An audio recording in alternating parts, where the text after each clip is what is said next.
성경 말씀을 먼저 보도록 하겠습니다. 오늘 우리에게 주시는 하나님의 말씀은 사무엘하 7장 18절에서 29절까지 말씀입니다.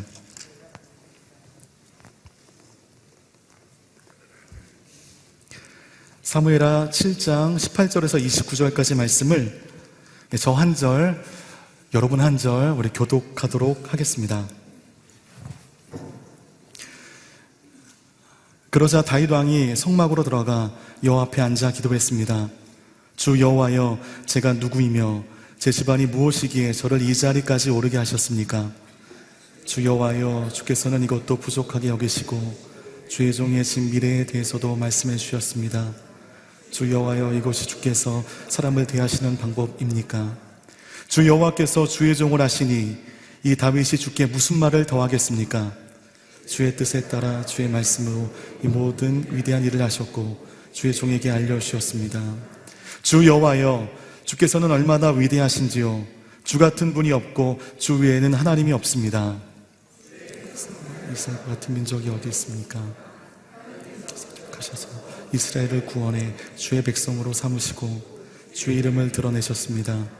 이집트와 여러 민족과 그 신들에게서 구해내신 주의 백성들 앞에서 주의 땅을 위해 크고 놀라운 일들을 하셨으니 이런 민족이 이 세상에 또 있겠습니까?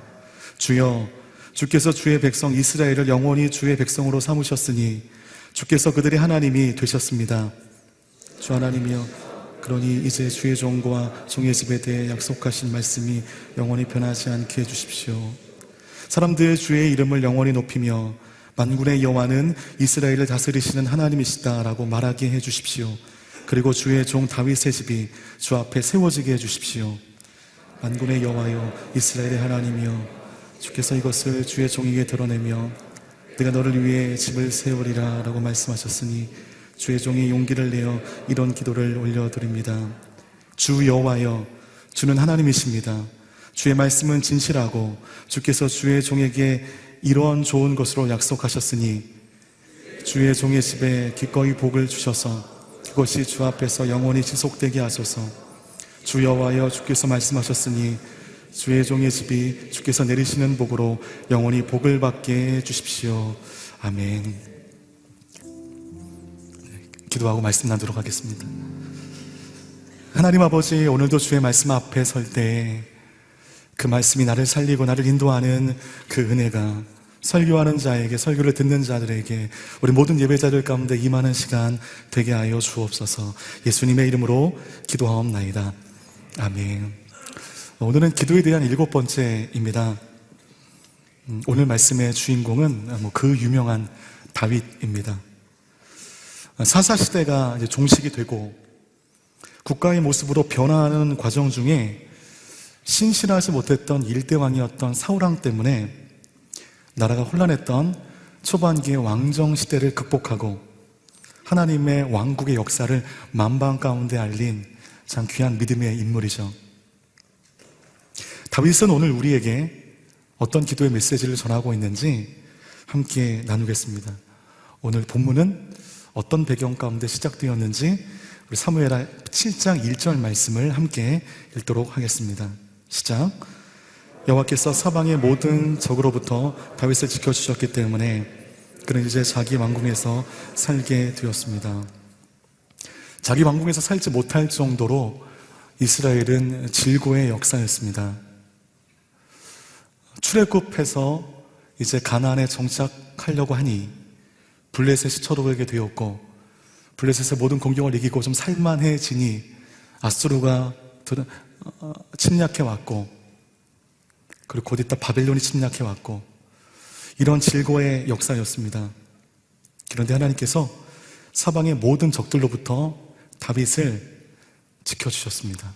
그래서 오늘 사무엘하 7장의 배경이 되는 이 시기에 이스라엘이라고 하는 나라의 좀 상황을 제가 정리해 보니까 어떤 상황이냐면요, 첫 번째, 통합된 왕으로 인한 혼란이 종식되어진 시기였습니다.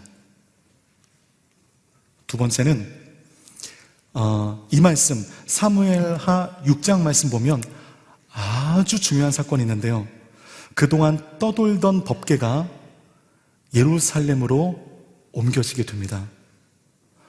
예루살렘으로 옮겨진 법궤였고요. 세 번째는 근음으로 인하여 평화가 도래된 것이 이 사무엘하 7장의 배경입니다. 정치적으로, 신앙적으로, 국가적으로 안정된 때입니다. 엉뚱한 생각이 들었습니다. 나에게도 이렇게 안정된 날이 올 수 있을까? 이 정도로 완벽한 샬롬을 내가 경험할 수 있을까? 우리 보통 신앙이 좀 중심을 잡으면 이상하리만 삶이 안 풀릴 때가 있고요. 삶이 잘 풀리면 신앙이 흔들릴 때가 있습니다. 그래서 사무엘하 7장의 배경은 신앙도 그 모든 환경이 다 완벽한 때였습니다. 모든 것의 불안함이 사라져버리고 온통 좋은 것 투성이었을 때 누구나 꿈꾸는 그런 이상적인 기초가 나라 안에 성립되게 된 것입니다. 보통 이렇게 역사 속에서 강력한 권세를 자랑했던 왕이 나라의 모든 혼란함을 다 극복했을 때 그 다음에 뭐 하는 줄 아세요? 이 땅에 존재했던 모든 강력한 왕들이 이 똑같은 전철을 밟았습니다. 안을 평화롭게 다스리게 되면 밖으로 나가는 겁니다. 영토 확장에 주력합니다. 자기의 이름을 널리 알리는 것에 몰두하게 됩니다. 그러면 다윗은 어떻게 했을까? 이 모든 것이 완벽한 이 시계 가운데 다윗도 영토 확장에 힘을 내었을까? 그 의문을 가지고 사무엘하 7장 2절 말씀 함께 읽도록 하겠습니다. 시작. 다윗이 예언자 나단에게 말했습니다. 나는 여기 백향목 왕궁에 사는데 하나님에게는 아직도 장막이 있습니다. 이 말씀 읽는데 예전에 그 크게 회자되던 광고의 한 구절이 생각났습니다. 여보, 아버님 댁에 보일러 하나 넣어드릴까요? 네. 당시 역사 속에서 강력한 힘을 자랑했던 왕들의 매우 일반적이었던 전철을 밟지 않고 다윗은요, 하나님의 성전에 낙후함을 보게 됩니다. 성전을 사랑하는 사람의 눈에 성전의 낙후함이 보이는 것입니다. 한영종 목사님 살아계셨을 때 정기적으로 우리 전 교역자를 한 줄로 도열시켜서 교회 곳곳을 이렇게 시찰하셨다는 얘기가 되게 유명한 이야기죠. 한 바퀴 쓱 도시더니 한영종 목사님께서 이 부목사님들에게 물었다죠. 자, 어딜 고쳐야 되지? 본 거 있어? 했을 때 이거는 지금 이 담임 목사님이신 이재호 목사님의 말씀이거든요. 안 보이더래요. 그냥 다 정리가 된 것 같은데 근데 한영종 목사님께서 계속 퇴근하시는 거죠. 난 봤는데 못 봤어? 보니까 올라오는 성전 유리에 금이가 있는 거였다는 것입니다. 그게 한영종 목사님 눈에는 보이는데 다른 부목사님 눈에는 보이지 않았다는 거죠. 왜 그럴까요? 교회를 더욱더 사랑하는 사람들이 교회의 낙후함을 볼 수 있게 되는 것입니다. 교회 사랑의 크기의 차이인 것입니다. 성전의 남루함을 보았다는 것은 다윗이 그만큼 하나님을 사랑했다고 하는 그런 말씀인 것입니다. 그토록 하나님을 사랑하여 누구도 관심 없어하는 이 성전 건축에 대한 그 마음을 갖게 되니 하나님도 다윗의 길을 평탄하게 이끄신 것은 너무 당연한 일 아니겠습니까? 그러나 여러분이 아시는 것처럼 결과적으로 하나님은 다윗이 성전 세우는 것을 반대하셨습니다. 너무 좋은 일인데, 누가 봐도 좋은 일인데 하나님이 반대하셨습니다. 그것을 허락하지 않으셨습니다. 그런데 다윗의 진심을 받으셨습니다. 잘 기억하셔야 돼요. 하나님이 거절하셨어요. 허락하지 않으셨습니다. 그런데 하나님이 진심을 받으신 겁니다. 그 다윗은요, 하나님의 거절에 상처를 받았나요? 안 받았나요? 상처를 안 받았습니다. 이것을 통해 우리는 중요한 한 가지의 메시지를 알 수 있습니다. 여러분 인생 가운데 하나님의 거절은 여러분의 존재 부정이 아니라는 것입니다. 우리가 우리의 기대대로 응답되지 않을 때 우리가 분노하잖아요. 그 분노함으로 인하여 예배의 자리, 기도의 자리, 사역의 자리를 우리가 멀리 떠나게 됩니다. 그것은 하나님의 거절을 나의 존재 부정으로 인식하기 때문입니다. 그러니 내가 분노하는 거죠. 하나님께 상처받는 것입니다. 제가 여러분 한때 유학을 준비했었는데, 공부를 싫어하는 저인데, 제가 유학을 가고자 했던 이유는 되게 불순한 동기였어요. 제가 한번 설교 때 얘기한 적이 있는데, 제 친한 친구들이 하나, 둘, 영국으로, 미국으로 유학을 떠나게 되니까 제가 조급함이 생겼습니다. 나는 유학 안 가면 나만 도태될 것 같은 그런 마음이 생긴 거예요. 그래서 하나님께 기도했습니다. 유학을 가게 해달라고. 하나님이 그것에 깨끗하게 응답하시지 않으셨습니다. 그런데 제가 그것에 대해서 상처받지 않은 것은 오히려 그 하나님의 거절 이후에 제가 조금 더 열심히 사역에 매진할 수 있었던 것은 이 하나님의 거절을 나의 존재의 부정으로 여기지 않았기 때문입니다.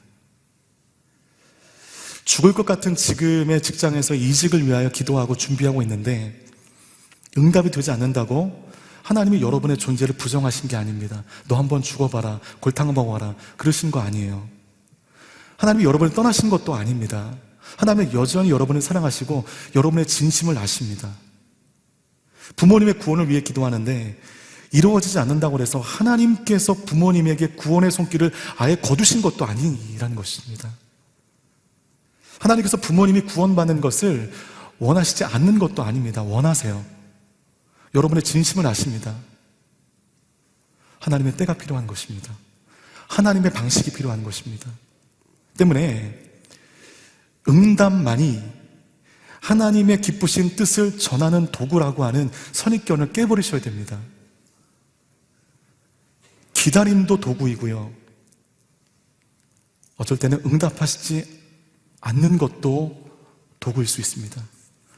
응답하시지 않지만 하나님은 여러분의 마음 중심을 아시고 여러분의 진심을 아신다는 것입니다. 비록 그 다윗의 의도대로 그가 성전을 짓게 되지 못했지만 하나님은 다윗의 성전에 대한 그 마음의 진심을 아셨습니다. 그래서 다윗은요, 시편에서 이렇게 노래합니다. 시편 122편 우리 6절 말씀 함께 읽겠습니다. 시작. 예루살렘의 평화를 위해 기도하라. 예루살렘을 사랑하는 사람들이 잘되게 하소서. 이 시편 122편은 다윗이 성전에 올라가면서 하는 찬양의 고백입니다. 예루살렘을 사랑하는 사람들을 형통하게 해주십시오. 예루살렘은 예루살렘 성전을 의미하는 거죠. 현대적인 개념으로 우리가 섬기는 몸된 교회일 것입니다. 하나님, 하나님의 몸된 교회인 이 교회를 사랑하는 사람들을 형통하게 해주십시오. 여러분, 이렇게 해석해도 전혀 과한 해석은 아닐 것입니다. 성전을 사랑했던 사람, 자기는 백향목 궁전에 살지만 하나님의 성전의 남루함에 마음이 무거울 줄 알았던 사람, 그 다윗을 향하여 하나님은 약속의 메시지를 쏟아내십니다. 사무엘하 7장 18절과 19절 말씀 함께 읽겠습니다. 시작. 그러자 다윗 왕이 성막으로 들어가 주 여호와여, 제가 누구이며 제 마음이 무엇이기에 저를 이 자리까지 오르게 하셨습니까? 주 여호와여, 주께서는 이것도 부족하게 여기시고 주의 종의 집 미래에 대해서도 말씀해 주셨습니다. 주 여호와여, 이것이 주께서 사람을 대하시는 방법입니까?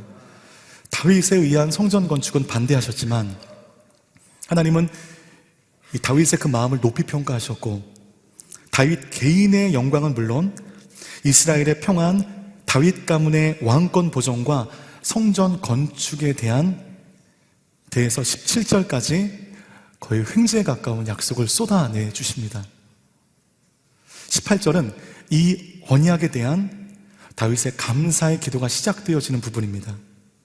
오늘 이 본문의 다윗의 기도를 통해서 우리가 하나님 앞에 나아가는, 우리는 요새 기도에 대해서 배우고 있잖아요. 하나님 앞에 나아가 기도하기를 훈련하고 기도하기를 결단하는 우리가 배워야 할 기도하는 자의 자세가 무엇인지를 함께 확인할 수 있습니다. 18절을 보면 다윗 왕이 이제 기도를 시작하는 과정을 보십시오. 첫 번째는 성막으로 들어갔습니다.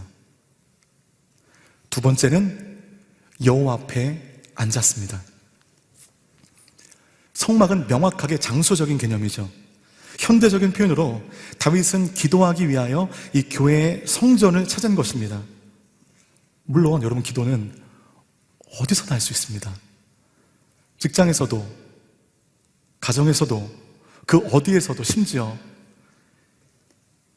죄악이 발현되어지는 장소에서도 우리는 기도할 수 있습니다. 그런데 바로 그 개념, 어디서나 기도할 수 있다는 그 개념이 하나님께 나오는 것에 게으른 나의 핑계가 되어서는 안 된다는 것입니다.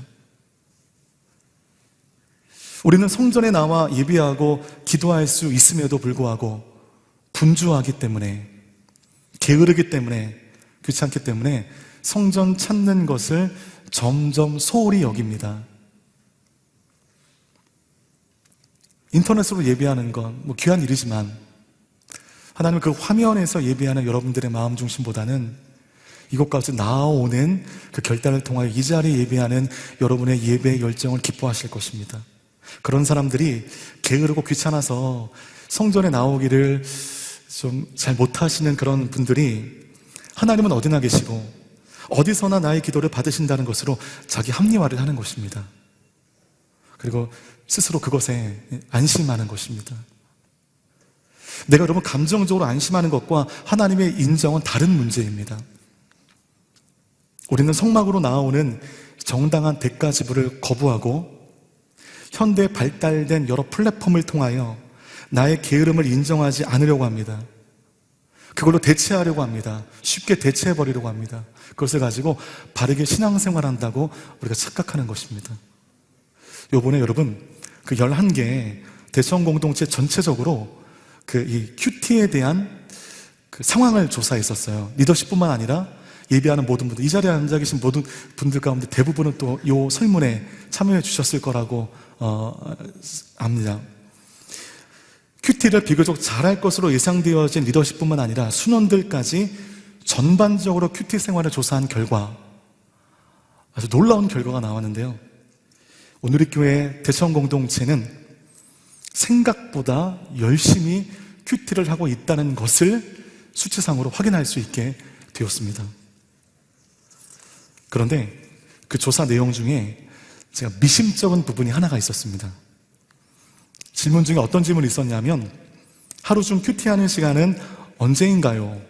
이 질문에 대해서 여러분들이 답해 주신 그 수치를 보니까 새벽 홀리스타에서 큐티한다 하시는 분이 5%, 아침 일찍 일어나서 큐티한다라고 하시는 분이 18%, 자기 전에가 오늘 큐티 말씀을 한다는 것이 내일 한다는 것이 모르겠지만 자기 전에 큐티한다는 분이 17%, 그리고 기타가 12%고요. 대단하신 분들이 많아요. 어디서든 한다 하시는 분들이 44%예요. 요셉의 현재 상황입니다. 여러분 매우 긍정적인 답인 것 같지만 그럼 여기 함정이 있는 거예요. 여러분 다 인정하실 겁니다. 사실 여러분 어디서든 큐티를 한다라고 하는 이 질문의 퍼센트가 높아야 됩니까? 적어야 됩니까? 적어야 돼요. 왜냐하면 오늘의 교회 큐티 세미나를 할 때 큐티의 첫 번째는 뭐냐면 장소와 시간을 정한다거든요. 장소와 시간을 정해서 그 장소와 시간을 고집하여 큐티하는 것이 오늘의 교회에서 가리키는 큐티의 첫 번째 과정인 것입니다. 그래서 이걸로 보니까 큐티를 어디서든지 한다? 이거 혹시나 이게 어플을 열어가지고 그냥 말씀 막 읽고 그냥 기도 한번 딱 하는 것으로 이것을 큐티로 삼으신 분들이 이게 있는 건 아닌가 하는 그런 미심쩍은 그런 의구심이 있었습니다. 장소를 찾고 시간을 결정하는 것 자체가 큐티에 속해 있는 헌신의 과정 중에 하나인 것입니다. 물론 현대인들이 바쁘다는 것을 알죠. 그러나 큐티는 그 바쁜 시간에 대한 결단과 헌신의 과정이기 때문에 여러분 어디서는 한다? 이 퍼센트는요 점진적으로 줄어들어야 됩니다. 자기 전에 한다? 이것도 줄어들어야 되죠. 아침 일찍 하는 게 내가 정한 곳에서 정한 시간에 하는 것이 가장 옳은 큐티의 모습일 것입니다. 다윗은 시간을 내어서 성막에 들어갔습니다. 그것부터가 기도인 것입니다. 바쁜 나란 일보다 하나님께 나아가 가까이 가는 것이 중요함을 인식하고 모든 신하들을 물리치고 모든 국정의 과정들을 다 물리치고 하나님의 성전으로 나아가는 다윗의 걸음에서 이미 다윗의 기도가 시작이 된 것입니다. 성전에 나가 무릎 탁 꿇고 이제 기도의 문이 시작되어진 그 순간이 기도가 시작된 것이 아니라 기대하는 마음으로 성전으로 나아가는 그 발걸음 자체가 이미 기도가 시작되어진 것이죠. 하나님을 향하여 기도할 마음을 가지고 성전으로 터벅터벅 나아가는 그 발걸음 자체가 예배이고 기도인 것입니다. 토요 요셉 예배를 위해서 이제 하던 일상들을 다 멈추고 즐기던 유희들을 다 종료하고 외모와 이제 온 매무새를 단정히 하고 오늘은 내게 어떤 은혜를 주실까? 이러한 마음을 가지고 종종 걸음으로 버스를 타고 지하철을 타고 오늘의 교회가 교통편이 좀 불편하잖아요, 그렇죠? 여기까지 종종 걸음으로 오르는 여러분의 발걸음 자체가 이미 예배가 시작이 된 것입니다. 바로 여기서부터 우리의 예배는 이미 시작이 된 것입니다. 그래서 이 교회로 오기 전에 이미 예배가 시작되신 분들이 있고요. 반대로 몸은 이곳에 있지만 예배가 드려지지 않는 분들도 없지 않다는 것입니다. 그리고 여러분, 다윗은요 성막에 나아갔고 여호와 앞에 앉아 기도했습니다. 여호와 앞, 하나님 앞은 아닐 거예요. 우리 인간이 하나님 앞에 나가면 그 신적인 영광을 감당할 수 없어서 우리 인간은 죽습니다. 여호와 앞은 아마 분명히 언약궤 앞일 것입니다. 다윗은 성막에 나아가 언약궤 앞에 앉았습니다. 안따라고 하는 히브리어 예쉐부이거든요. 예쉐부. 같이 발음해 볼까요? 시작. 예쉐부. 영어로는 stay예요. 머물다라고 하는 개념입니다. 첫 번째 다윗의 아브라함의 기도 기억하세요? 아브라함은 그냥 하나님 앞에 머물렀습니다. 충분한 시간을 가지고 하나님의 뜻이 나의 삶 가운데 어떻게 시작되어질 것인지 하나님 앞에 충분히 머물렀습니다. 오늘 다윗도 그것입니다. 성막에 들어가 언약궤 앞에 충분히 머무르고 있는 것입니다. 왕으로서의 분주한 모든 일상들을 다 접어두고 하나님과 충분한 시간을 갖고자 예쉐부 성막 언약궤 앞에 앉아있는 이 다윗, 바로 이것이 다윗이 드린 기도의 방식이었습니다. 그것은 다윗의 뜻을 하나님께 구하여 다윗의 기도의 제목을 성취하기 위하여 나가는 시간이 아니라 오히려 하나님의 뜻을 듣고자 하나님 앞에 충분히 머무르는 시간, 여러분 이것이 우리의 기도가 되었으면 좋겠습니다.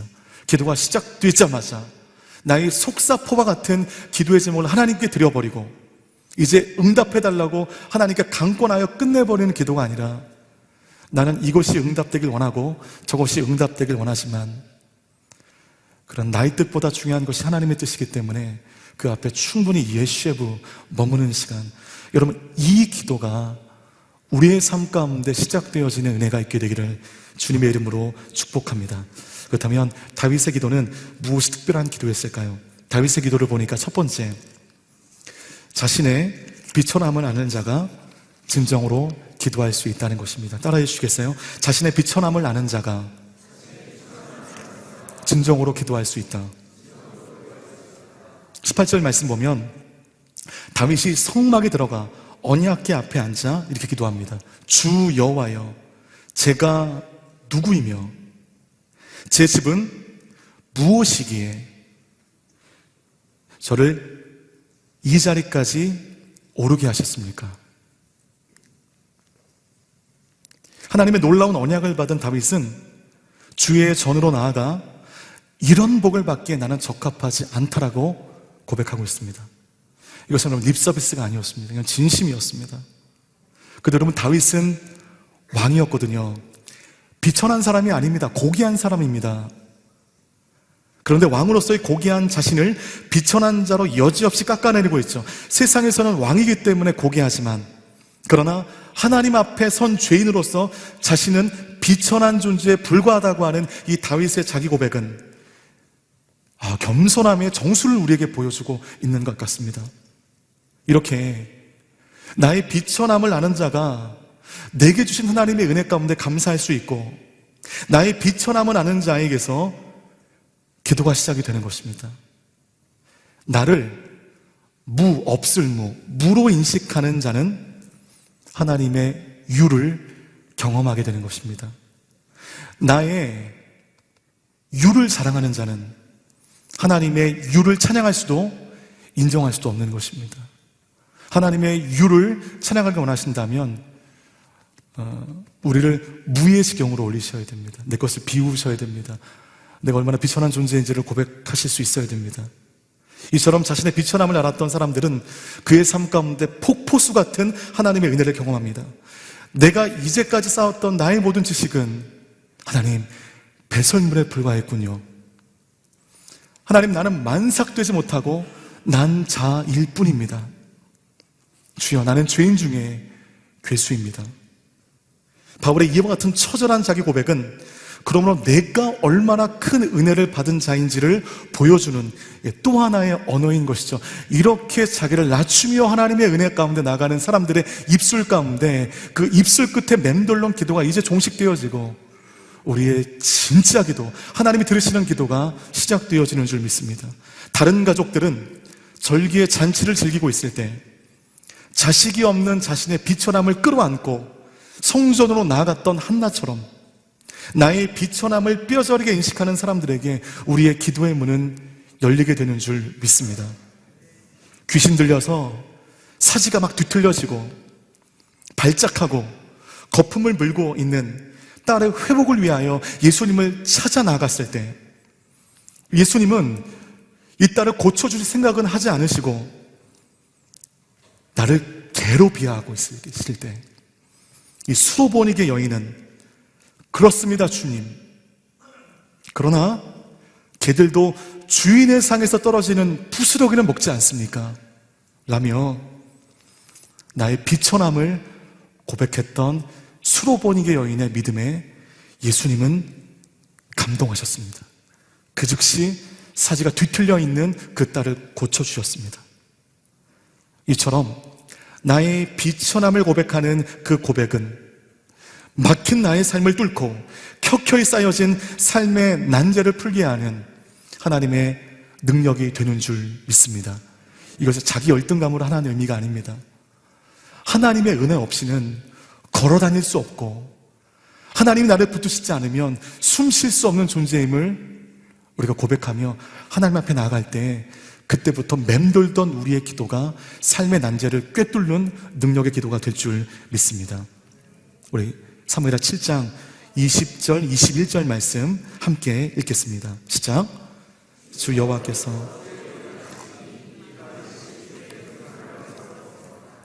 주의 뜻에 따라 주의 말씀으로 이 모든 위대한 일을 하셨고 주의 종에게 알려주셨습니다.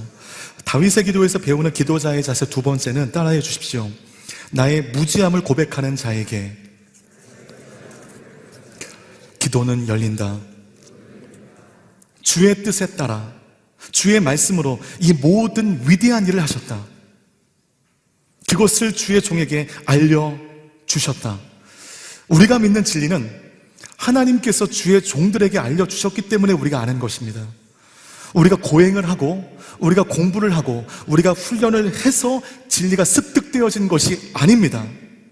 선물처럼 다가온 것입니다. 이 은혜를 받을 만한 그릇이 되지 않은데 이해할 수 없는 하나님의 사랑으로 나를 택정하시사 그 진리를, 그 은혜를 우리에게 선물처럼 주신 것입니다. 다윗은 이 하나님의 계시의 놀라운 진리를 말하고 있습니다. 진리는 스스로 노력하여 알 수 있는 것이 아닙니다. 하나님께서 인간에게 알려주심으로써만 알게 되는 것인 줄 믿습니다. 때문에 하나님을 향해 귀를 여는 자들에게 하나님을 말씀하시는 겁니다. 나에게 들려오는 목소리를 다 내려놓고 나의 주장과 나의 신념과 나의 생각 내려놓고 겸손히 예셰부 하나님 앞에 머무는 그 모습, 그 마음 가운데 하나님은 나를 향하신 주님의 마음을 우리에게 들려주실 줄 믿습니다. 때문에 우리의 무지함을 뼈저리게 또 인식해야 됩니다. 무지하면 무지한 자답게 겸손해야 되는데 근데 우리는 무지함을 감추기 위해서 유식해 보이려고 온갖 허세로 귀 닫고 눈 닫고 마음 닫고 우리 고집대로만 살려고 하지 않습니까? 그래서 여러분 사무엘하 7장 22절 말씀 보면 이렇게 말씀이 있습니다. 함께 22절 말씀 읽겠습니다. 시작. 주 여호와여, 주께서는 얼마나 위대하신지요. 주 같은 분이 없고 주 외에는 하나님이 없습니다. 다윗의 기도에서 배우는 기도자의 자세 세 번째는 따라해 주십시오. 하나님의 위대하심을 믿으라. 기도하면서 믿지 못하고 기도할 때가 얼마나 많습니까? 그냥 답답한 내 마음에 위로받기 위해서 기도할 때가 얼마나 많습니까? 기도는 그것이 아닙니다. 하나님의 위대하심을 경험하는 것입니다. 살아계신 하나님의 만지심을 경험하는 시간인 줄 믿습니다. 때문에 하나님의 위대하심을 믿으라는 것이죠. 22절 고백. 주 여호와여, 주께서는 얼마나 위대하신지요. 주 같은 분이 없고 주 외에는 하나님이 없습니다. 여러분, 이 고백은 상투적인 고백이 아닙니다. 다윗의 아주 절절한 신앙 고백입니다. 당시 이스라엘을 둘러싼 이방 족속들은요, 제각기 바알신을 비롯하여 몰렉신, 그모스신, 다곤신, 아세라신, 모두 다 그런 잡신들을 자기 유일한 신이라고 믿었습니다. 그 온갖 잡신들이 득세하는 그 정점에서 오늘 이 고백이 시작되어진 것입니다. 주께서는 얼마나 위대하신지요. 주 같은 분이 없으십니다. 주 외에는 하나님이 없으십니다. 여러분, 이것은요 그냥 고백이 아닙니다. 마치 이런 고백이에요. 가이사랴 빌립보로 예수님과 제자들이 들어왔을 때 인본주의적이고 화려하고 높은 수준의 생활 방식을 유지하므로 누구도 예수님을 찾지 않는 그 인간의 도시에 들어왔을 때 예수님은 주는 그리스도시요 살아계신 하나님의 아들이십니다. 이 고백에 기뻐하셨습니다. 그 고백은 성전에서 드린 기도가 아닙니다. 막 은혜가 쏟아지는 그 장소에서 드려진 고백도 아닙니다. 아무도 진리에 목말라 하지 않고 하나님을 알려고 하지 않는 지극히 세상적인 가이사랴 빌립보 그 중심에서 드려진 고백인 것이죠. 이런 베드로의 고백이 예수님을 행복하게 한 것처럼 우리는 기도 중에 나의 기도를 들으시고 당신의 때 반드시 이루게 하실 그 하나님의 권능과 권세를 믿고 찬양하는 것은 우리 기도자의 자세라는 것입니다. 그런데 나는 지금 하나님께 삐져 있고 하나님께 실망이 있습니다. 더디 응답하시는 하나님 앞에 하나님 정말 계신가? 하나님 나를 사랑하시는가? 하는 신정론적 질문 가운데 내 믿음이 흔들리고 있습니다. 하나님은 온 땅의 왕이시라는 이것은 많은 설교자를 통해서 익히 들어 알고 있는데 이 인식이 내 마음으로 나가오지 않는 거예요. 머리는 알거든요. 머리에서 가슴까지가 얼마 안 되잖아요. 30cm도 안 되는데 이 머리에 아는 지식적인 추구가 내 믿음으로 내려오지 않아요. 여기만 머물고 있습니다. 하나님의 능력이 우리 삶 가운데 맴돌고 있습니다. 나타나고 있지 않습니다. 우리의 기도도 내 입술 끝에 맴돌고 있습니다. 저는 오늘 이 설교를 마무리하면서 오늘 18절에 기록되어진 제가 누구입니까? 라고 하는 이 다윗의 질문이 계속 마음에 남습니다. 왜 다윗은 내가 누구입니까? 라고 하는 이 질문을 했을까? 여러분, 그런 신비적인 인물은 아니거든요. 다윗은 성경 많은 부분 가운데 이미 드러난 사람입니다. 그는 유다 지파 출신으로서 이새의 아들이고 형제들 중에서 막내로 태어난 사람으로 투창과 아끼다는 것에 능했고 몸집은 크지 않았지만 상대를 압도하는 기회가 있었던 그런 사람이었습니다. 그런데 하나님 앞에 선 다윗은 내가 누구인지를 모르겠다는 겁니다. 그것은 정말 나의 태생적인 정보를 모르겠다는 것이 아닙니다.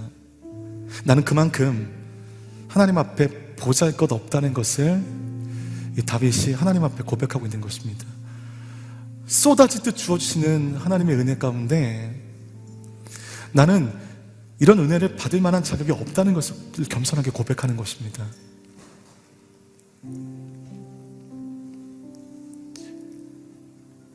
여러분은 다윗이 오늘 성막으로 나아가 하나님 앞에 머물러 기도하기 시작한 것처럼 지금 하나님 앞에 머물러 계십니다. 토요일날 이 자리에 나와 예배하는 것이 쉽지 않다는 걸 알고 있습니다. 그래서 여러분 진짜 훌륭하신 것 같아요. 마음의 답답함을 가지고 많은 문제를 가지고 여러분들은 지금 하나님 앞에 예시부 머물러 계십니다. 그럴 때 제가 누구입니까? 라는 말에 담겨져 있는 이 다윗의 겸손함으로 기도의 포문을 여십시오. 그 즉시 내가 얼마나 보잘것없는 인생인지, 이 보잘것없는 인생 가운데 베푸신 하나님의 은혜가 얼마나 큰 것인지를 우리가 마음으로 알게 될 것입니다. 나는 이 은혜를 받을 만한 자격이 되지 않는데 선물처럼 다가오신 주님의 은혜로 지금 이만큼의 은혜를 내가 경험하고 있구나, 하나님의 은혜 안에 내가 서고 있구나, 이것을 알게 되실 것입니다. 바로 그 순간 하나님에 대한 오해가 풀리고 하나님에 대한 가졌던 나의 감정의 분노가 풀리게 되며 비로소 우리의 입술 가운데 기도가 뿜어져 나오게 될 것입니다. 하나님의 음성 듣고 예시고 하나님 앞에 머무는 모든 인생들 가운데 우리 하나님께서 강력한 임재하심으로 여러분의 마음과 생각과 입술을 주관하실 줄 믿습니다. 우리 그 마음으로 이 시간 하나님 앞에 기도하며 나갈 때 여러분 그 자리에 일어나 우리의 마음 중심 가운데 예수 그리스도의 이름을 부르며 나는 너무나 미천한 존재임을 고백하며, 나는 너무나 무지한 존재임을 고백하며, 그러나 주님은 너무나 강력하신 내 모든 것임을 고백하며 이 시간 나가겠습니다. 주님, 주 앞에 내가 아무것도 아니라는 겸손의 마음을 가지고 주님께 나아갑니다. 이 마음으로 주님께 나갈 때 우리의 기도가 뚫리게 하여 주시옵소서. 주 앞에 나가는 비천함으로 기도하는 우리의 닫힌 기도의 문이 열리게 하여 주시옵소서. 나를 낮추고 주님을 바라보는 우리의 심령 가운데 하나님의 만지심이 우리의 모든 영혼들 가운데, 주 앞에 예수 구하는 영혼들 가운데 임하게 하여 주시옵소서. 우리 주 이름 한번 부르짖고 간절하게 기도하며 나가겠습니다. 주여,